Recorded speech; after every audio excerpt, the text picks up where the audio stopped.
O chefe de Estado angolano, João Lourenço, abordou aspectos ligados à cooperação entre Angola e Portugal, à melhoria das condições de vida dos angolanos, à diversificação da economia e ao combate à corrupção. O estadista angolano deu uma entrevista exclusiva à RTP África, conduzida pelo jornalista Vítor Gonçalves, no quadro da visita do presidente de Portugal, Marcelo Rebelo de Sousa, a decorrer de 5 a 9 do corrente mês. Em cerca de 30 minutos, João Lourenço falou da relação com o Fundo Monetário Internacional, das políticas de atração do investimento estrangeiro para Angola e da situação do país a quando da sua tomada de posse como Presidente da República em setembro de 2017. Falou também da pretensão do reforço do investimento luso nos setores da agricultura, da indústria, incluindo a transformadora, além do turismo. De recordar que em novembro de 2018, João Lourenço efetuou uma visita de Estado a Portugal, a convite do chefe de Estado luso Marcelo Rebelo de Sousa para o reforço da cooperação bilateral. Eis a íntegra da entrevista. Sr. Presidente João Lourenço, muito obrigado por receber a RTP e por esta entrevista. Sei que também estamos na véspera do seu aniversário e que convidou o Presidente português para esse evento. Foi mera coincidência ou na política não há casos? Olha, de facto, na política não há casos. Não há casos, juntamos o útil ao agradável. Eu dizia em Portugal que, para além das relações institucionais, na política, as relações pessoais ajudam. E é neste quadro que eu convidei o Presidente Marcelo a chegar a Luanda exatamente no dia do meu aniversário. E como é que são as suas relações pessoais com ele? São boas, apesar da diferença de idades, mas as relações são boas e procuramos cultivar cada vez mais. Ao longo dos últimos anos, as relações entre Portugal e Angola têm tido altos e baixos. Do seu ponto de vista, neste momento, como é que o senhor classifica as relações entre os dois países? Neste preciso momento, as relações estão no pico da montanha, né? Estão lá bem em cima. De qualquer forma, temos o dever de continuar a trabalhar no sentido, não diria de manter este nível, mas, se possível, subir ainda mais. E isso depois de um período que foi uma fase muito baixa que teve a ver com o processo Manuel Vicente, que já está superado. Por que é que para Angola essa questão foi tão relevante? Bom, para Angola esta questão foi relevante porque nós estávamos perante o incumprimento de um acordo entre 12 Estados e 12 Estados que se querem bem, e havia necessidade de uma das partes recordar à outra parte que temos um acordo que precisa de ser cumprido. Felizmente o bom senso acabou por vencer e esse momento difícil passou rapidamente e não deixou sequelas. O senhor, no seu discurso inaugural, em setembro de 2017, acabou por não fazer referência a Portugal, justamente por causa desse caso. E na altura aquilo foi um pouco decepcionante em Portugal. Acha que se fizesse hoje um discurso semelhante, a referência a Portugal já estaria presente? Bom, primeiro dizer que a interpretação é vossa quando dizem que foi intencional não ter feito referência explícita a Portugal. Eu não fiz referência explícita a todos os países que estavam presentes na cerimónia. Havia bastantes países, na sua maioria africanos. Portugal era dos poucos países europeus que estava presente, tirando aqueles que estavam representados a nível dos respectivos embaixadores. É verdade que as relações entre Angola e Portugal sempre foram especiais, desde a proclamação da independência em 1975, mas, de qualquer forma, eu devo dizer que não foi intencional essa, chamemos-lhe, omissão. Não houve nenhuma omissão intencional. A única verdade que há nisso é que, de facto, não citei o nome de Portugal. Numa ocasião futura, digamos daqui a 3 anos, sensivelmente, quando haver novas eleições, não devo adiantar o que direi sobre Portugal, mas é uma surpresa que deixo para todos, para os angolanos e para os portugueses. E será com certeza uma boa surpresa. Eleições a que o senhor vai concorrer, não há dúvida nenhuma sobre isso, não é? Em princípio, se até lá estiver boa saúde, com certeza que vou concorrer. Sr. Presidente, apesar de tudo, ainda subsistem algumas questões entre os dois países e uma delas tem a ver com a dívida do Estado angolano a algumas empresas. Qual é exatamente o montante dessa dívida e qual é o calendário que o Estado angolano tem para o pagamento dessas dívidas? Bom, o montante da dívida varia consoante os momentos, porque desde o momento da minha visita a Portugal até os dias de hoje, gradualmente nós temos vindo a reduzir esse mesmo valor. E nos próximos dias vamos fazer mais um pequeno esforço no sentido de reduzir ainda mais esse mesmo valor. O importante é que toda a dívida é para ser paga, desde que o devedor reconheça que deve, e Angola reconhece que deve. Portanto, a nível das equipas ministeriais, técnicas e ministeriais, tem havido esse trabalho quase que permanente de reconhecimento da dívida. E existe um calendário para esse cumprimento ou vai-se fazendo caso a caso? Se fosse possível nós liquidarmos a dívida de uma vez, falo-íamos. É evidente que isso não é possível. O importante é dizer que estamos a fazer o esforço de acelerar esse reembolso da dívida para com Portugal. Sr. Presidente, qual é a importância para a Sonangol, que é a maior empresa de Angola, dos seus investimentos em Portugal, nomeadamente no Milênio BCP e também indiretamente na Galp? Porque a Sonangol está a desfazer-se de algumas participações noutras empresas. No caso português, qual é a intenção relativamente à futura presença da Sonangol? Bom, de uma forma geral, a Sonangol tem orientação no sentido de se retirar daqueles negócios que não têm muito a ver com a sua atividade, que é a extração de petróleo, extração e comercialização de petróleo. Isto é no geral. No concreto, nós vamos ver caso a caso. No caso da Galp, a Galp está ligada ao setor dos petróleos, portanto... Não há razão para sair. Não há razão para sair. E a explicação é essa. Portanto, é um tipo negócio de atividade que faz parte do mesmo negócio. Portanto, a Galp não se põe. Com relação ao banco, ao BCP, eu reitero o que disse em Portugal. Portanto, em princípio, vamos nos manter no BCP. É considerada uma participação estratégica? Portugal, no fim da minha visita de Estado a Portugal. Em que outras áreas é que o senhor conta com o investimento português ou com o apoio português aqui em Angola? Ou que gostava que fosse reforçado? Nós gostaríamos de ver maior presença do empresariado português na agricultura, nas indústrias, na indústria transformadora, portanto, nas várias indústrias, não especificamente na indústria extrativa, mas sobretudo na indústria transformadora, no turismo, sobretudo nessas áreas. Uhum. Uma das áreas em que Angola pediu recentemente também o apoio de Portugal foi naquilo que tem a ver com o possível repatriamento do dinheiro angolano que tenha saído ilegalmente de Angola. Que tipo de apoio é que Portugal pode dar? E também lhe perguntava se tem ideia, existe uma estimativa de qual será o montante desse dinheiro que saiu ilegalmente do país?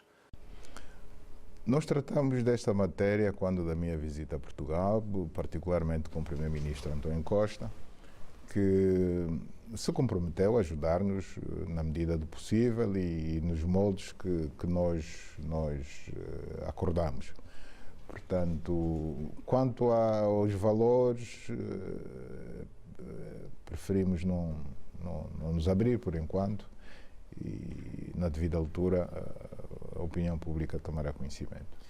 Sr. Presidente, por que é que o senhor elegeu o combate à corrupção como a prioridade do seu governo e do seu mandato? Não fui eu quem elegeu. Quem elegeu foi o meu partido.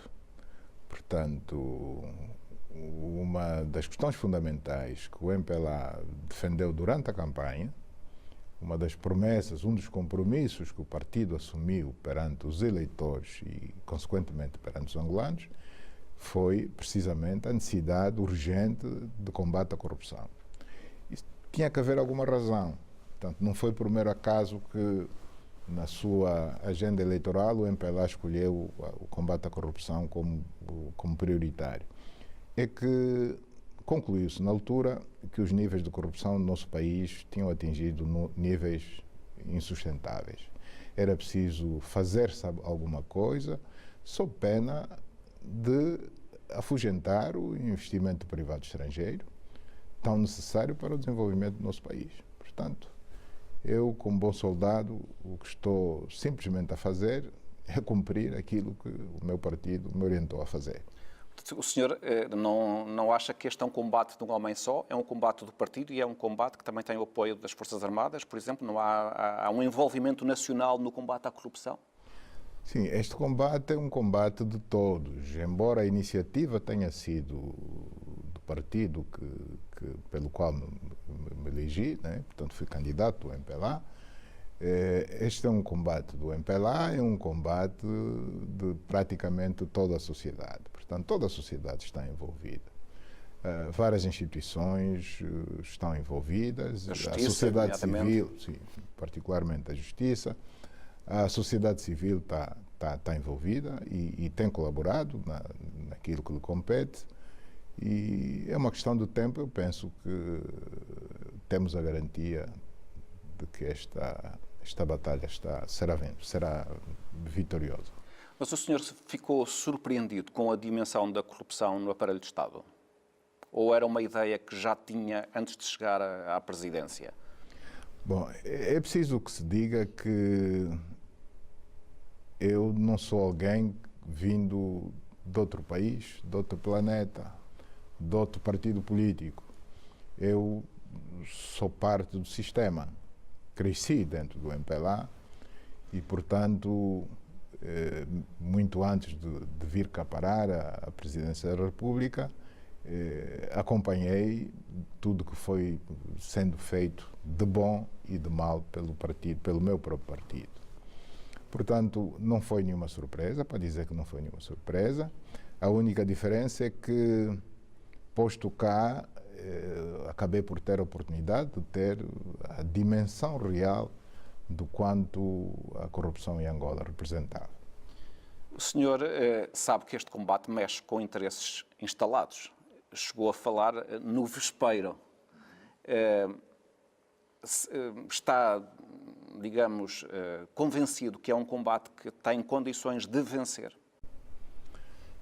Eu estou convencido que sim, que caso contrário já teria desistido.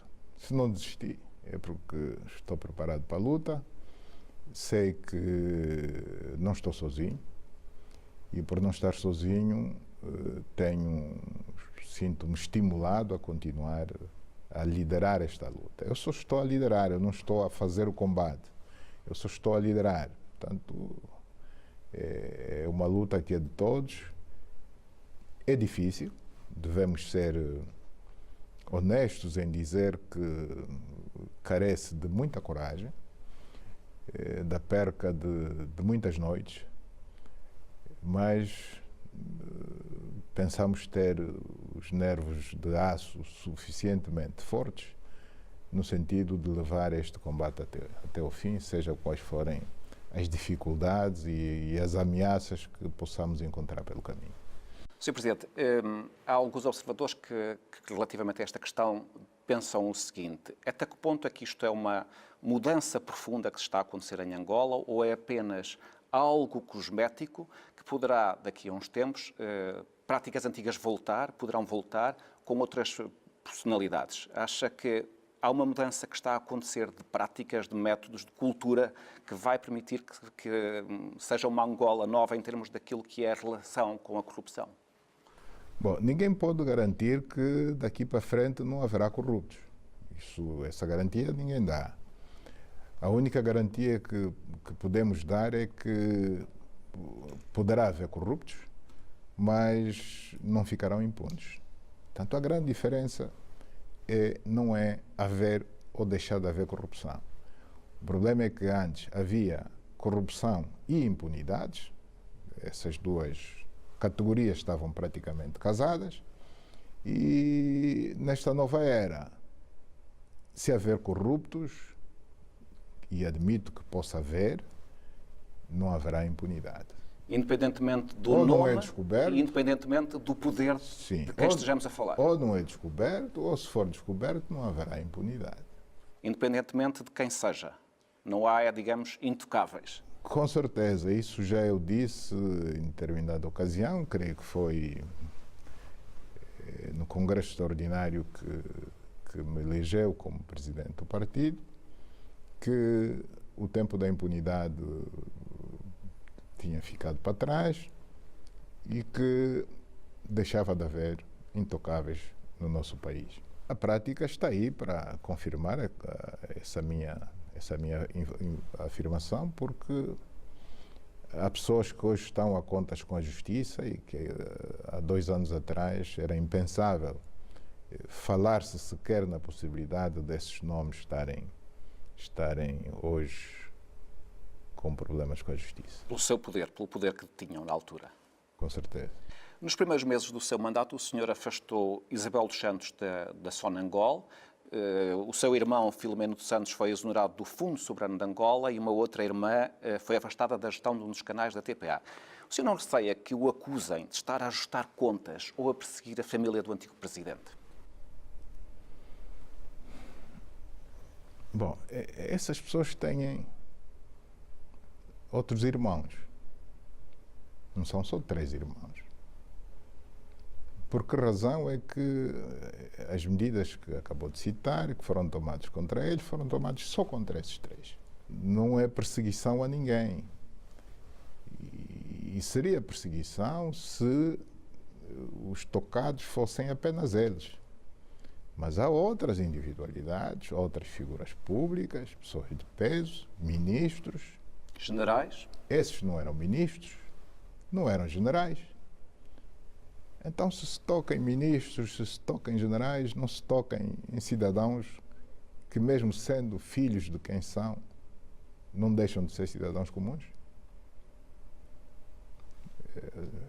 Eu acho que a afirmação de que é uma perseguição à família do ex-presidente não colhe. Sr. Presidente, e admite que o anterior Presidente, quando terminar o seu período de imunidade, possa também vir a ter que prestar contas à Justiça, se houver elementos para isso? Eu não sei, porque eu não sou o Procurador-Geral da República. O Ministério Público, regra geral, é quem, se tiver elementos, se tiver razões para tal, acaba por abrir processos contra os cidadãos. Como é que encontrou o país quando chegou aqui à presidência em termos económicos e financeiros em setembro de 2017? Bom, devo dizer que não encontrei bem. O país não tinha saúde financeira. Aliás, estava em pré-bancarrota? Aliás, estávamos... Talvez não. A expressão bancarrota tem um significado.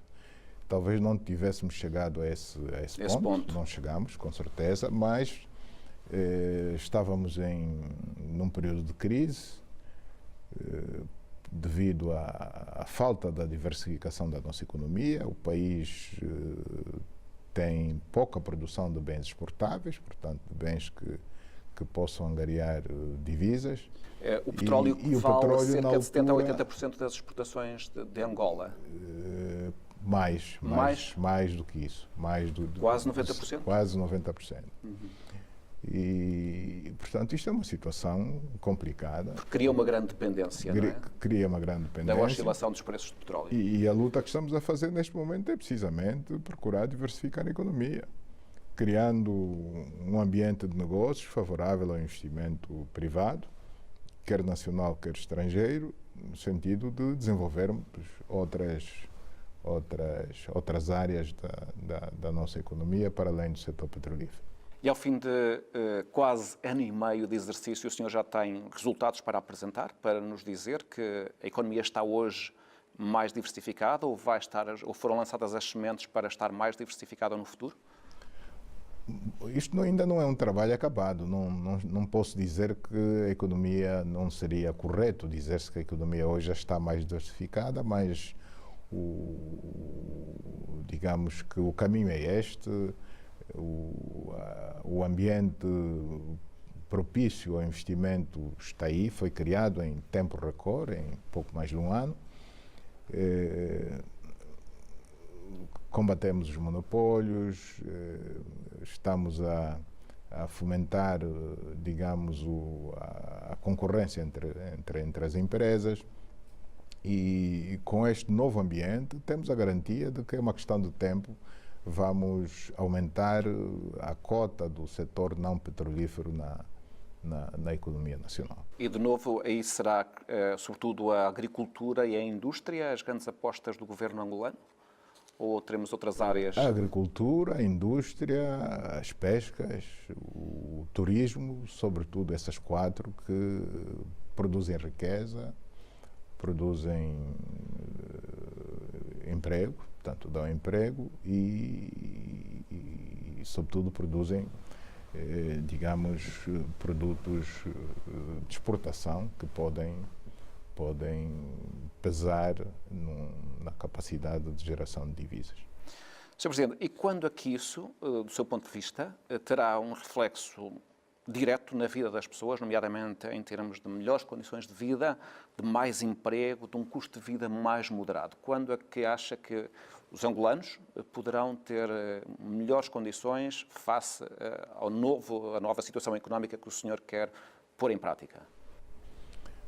Bom, isto vai acontecendo e as próprias pessoas hão de sentir proximamente que as medidas que foram tomadas neste período de pouco mais de um ano e 5 meses, vão começar a surtir efeitos. Deixa-me dizer, por exemplo, que nos últimos anos o acesso à função pública estava praticamente congelado.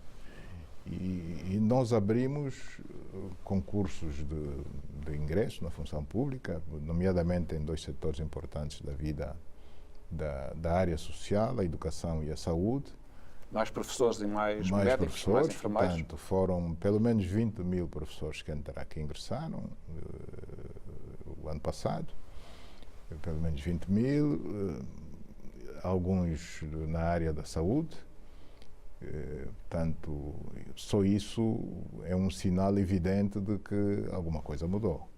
Portanto, não estamos como estávamos antes, em que o principal empregador, que é o Estado, tinha, portanto, encerrado as portas aos potenciais candidatos a emprego na função pública. O acordo que o Estado angolano fez com o FMI não implica medidas de austeridade que tenham efeitos, por exemplo, na organização do Estado, do género ter que reduzir o número de pessoas ou um outro tipo de medidas, ou não aumentar os salários?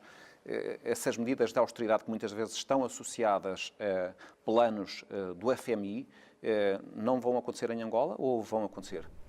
Não vão acontecer em Angola pela simples razão de que este programa não é do FMI. Este programa é do Executivo angolano e que o FMI abraçou e entendeu apoiar.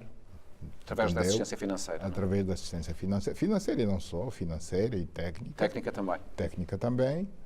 E por esta razão, todas as medidas de austeridade que existem foram autoimpostas.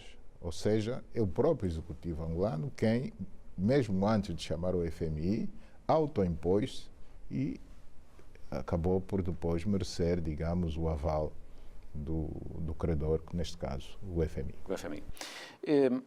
Em dezembro passado, portanto há cerca de 2 meses, relatórios das Nações Unidas, nomeadamente da Unicef, revelaram que metade da população de Angola vive em situação de pobreza e larga maioria das crianças não têm ou habitação adequada, ou alimentação, ou a saúde adequadas. Como é que o seu governo vê este problema e vai enfrentá-lo? Bom, a pobreza é um problema do continente e é um problema do nosso país. Portanto, é um facto que existe pobreza em Angola, como existe em muitas partes do mundo. E a nossa luta é gradualmente ir lutando para a redução desses mesmos índices de pobreza. A pobreza estava ligada, sobretudo, aos longos anos de conflito armado. Portanto, não havia circulação, os campos estavam minados E nos últimos anos foi feito um esforço muito grande no sentido, em primeiro lugar, da desminagem dos campos, da abertura das vias, portanto existe circulação por terra e hoje a oferta de bens alimentares produzidos localmente já é bastante significativa. Portanto, em termos de fome, por exemplo, não se pode dizer que exista fome em Angola. Pode haver má nutrição. Pode haver alguma má nutrição, há sempre alguma, mas mesmo assim, comparativamente aos anos de conflito, houve uma evolução muito Significativa. grande, bastante significativa. Bom, é evidente que a pobreza não é só a falta de alimentos. A pobreza tem a ver com as condições de habitação da população, o acesso à escola, o acesso à água potável, sobretudo. E mesmo aí, grandes investimentos têm vindo a ser feitos no sentido de satisfazer o maior número possível de cidadãos, tanto com acesso à água potável, à energia e à habitação. O senhor há pouco já me disse que muito provavelmente será candidato de novo nas próximas eleições, se tiver em condições de saúde. Mas é cedo para se falar disso. Diga. Eu acho que é cedo para se falar disso. É cedo para se falar. Que visão é que tem para Angola? Que herança é que o senhor gostava de deixar quando, ao fim de 10 anos, deixar a presidência angolana? Qual é a sua visão para o país? O sonho de qualquer líder é fazer bem aos cidadãos do país em que ele é presidente. Portanto, este é o sonho de qualquer chefe de Estado. Portanto, melhorar as condições de vida, de uma forma geral, dos cidadãos. Não apenas o material é importante, como o espiritual também, os direitos e as liberdades dos cidadãos, deixá-las a um nível o mais alto possível. Portanto, que os cidadãos tenham mais acesso à imprensa, mais liberdade de expressão, mais liberdade de manifestação, o que já está a acontecer. Isso para si é um ponto crucial do seu exercício. Não é tabu, sim, é crucial. Não é tabu hoje alguém organizar uma manifestação pública, não é considerado crime. As organizações não governamentais, as organizações da sociedade civil, hoje não são estigmatizadas, portanto, não há quem seja considerada contra o regime pelo simples facto de discordar do Presidente? De discordar do Presidente, de discordar das políticas do governo. Portanto, também nesse aspecto, o nosso sonho, e não só sonho, na prática temos já trabalhado no sentido de atingir esse objetivo. Os direitos e as liberdades fundamentais dos cidadãos estão a ser respeitados. Bom, e obviamente, do ponto de vista material, todos os outros direitos, a habitação, o emprego, a saúde, a água potável, a energia, é uma luta de todos os dias. Sr. Presidente, qual é a sua opinião sobre a CPLP e se acha que é uma organização que tem sido meramente simbólica ou, na verdade, há aqui um potencial que pode ser aproveitado? Sobre a CPLP, há muito que se lhe diga. A CPLP é uma organização de países que, do ponto de vista geográfico, estão descontinuados, portanto, estamos em vários continentes. De um certo ponto de vista, isso é uma desvantagem, mas de outro ponto de vista, isto é algo de muito importante. Significa dizer que a organização tem uma dimensão internacional. Estamos em todo o mundo, praticamente. Estamos nos 5 continentes. O que é que tem sido feito em prol dos povos e dos países que integram esta organização? Eu acredito que pouco. Temos privilegiado, sobretudo, questões de ordem histórica, de ordem cultural, de ordem linguística e pouco de ordem económica, sobretudo de cooperação económica. Portanto, esta é uma parte que está em falta, mas ainda vamos a tempo de prestar atenção a ela. Sr. Presidente, eu devo assumir Angola, devo assumir a presidência dentro de um ano, depois de Cabo Verde, não é? E será esse o seu impulso? E vamos ver o que fazemos. Sei que o senhor é um praticante de desporto, que gosta bastante de desporto e também gosta de xadrez. Há alguma coisa... Também é desporto. Também é desporto de outra natureza. Há alguma coisa na estratégia do xadrez que seja importante para o exercício político? Prever as jogadas do adversário. Pelo menos esse aspecto é importante. E quanto mais jogadas antecipadas do adversário você conseguir prever, melhor defesa podes preparar para derrubar o adversário. Portanto, pelo menos nisso é extremamente importante. Há algum líder político, nacional, angolano ou internacional, que seja uma inspiração para si?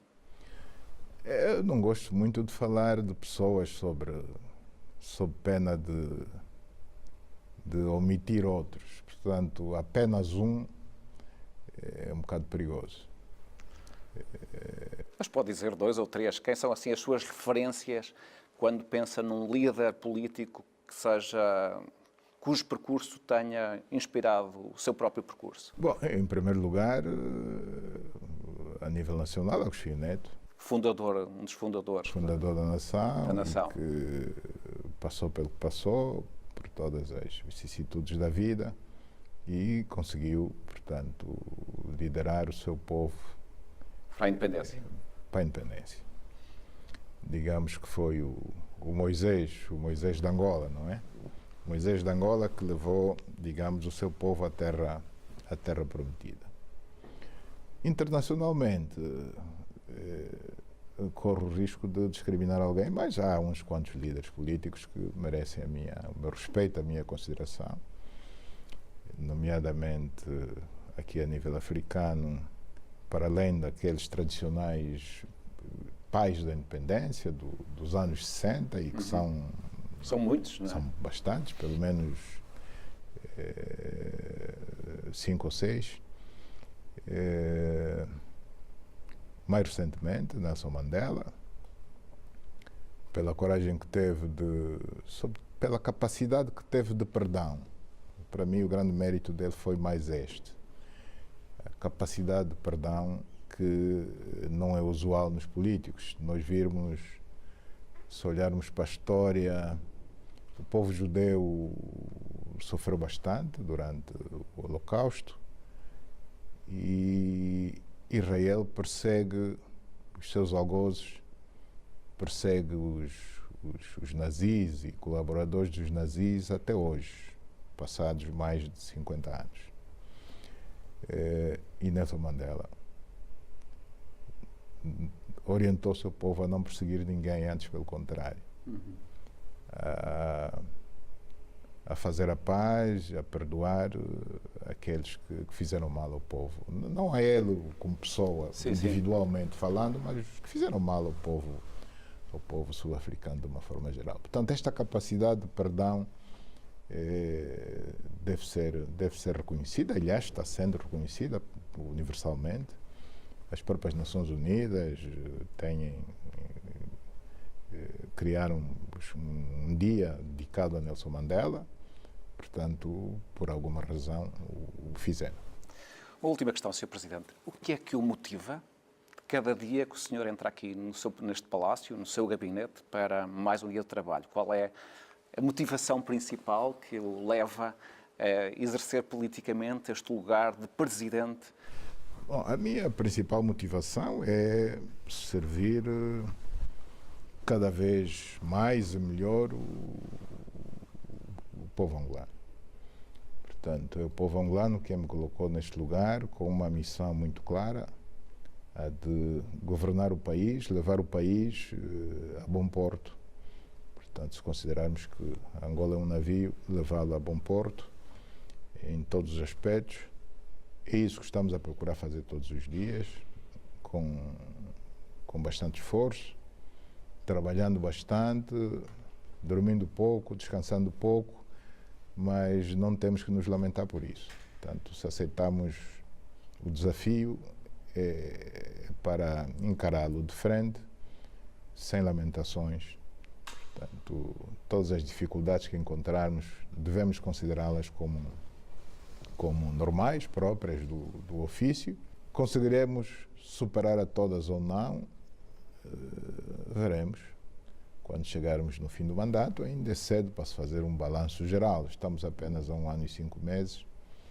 Quando chegarmos ao fim do mandato, e mesmo assim, mesmo aí, com certeza que todos os problemas do país não estarão resolvidos. Ninguém consegue esse milagre. Uma varinha mágica, não é? Esse milagre de resolver todos os problemas de um país, qualquer que seja o país. E Angola não é uma exceção.